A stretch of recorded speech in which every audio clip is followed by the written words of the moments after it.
झालं हो माझं झालं आता चला एकदमच आपण या डोहात उडी मारू अरे बाप रे किती थंडगार पाणी भोलेनाथ अहो भोलेनाथ हे काय करते थंडगार पाणी या पाण्याचा आस्वाद घेते कसं वाटलं या पाण्याचा आस्वाद काय घ्यायचा आहे तो मी घे आई ग मन एकसारखं आई ग नको अहो नको अहो नको थंडगार पाणी आहे ना अंगावर पाणी आल्यानंतर अंगावर सारे रोमांच करावं लागेल भोलेनाथ नको काय करते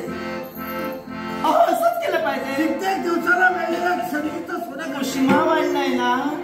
मग थंड पाण्यामध्ये एवढ्या थंडगार पाण्यात सुद्धा तुला उष्मा जाणवतो अहो जाणवत होता आता हळूहळू कमी झाला अंगावर शहारे येऊ लागले आणि भोलेनाथ मला तर असं वाटू लागलं की या ठिकाणी थोडा वेळ का असं मनोरंजन करावं या पाण्याचा आस्वाद घ्यावा आपल्या अंगावर आणि असं करत असताना नकळत मला वाटू लागलं कसं कळेल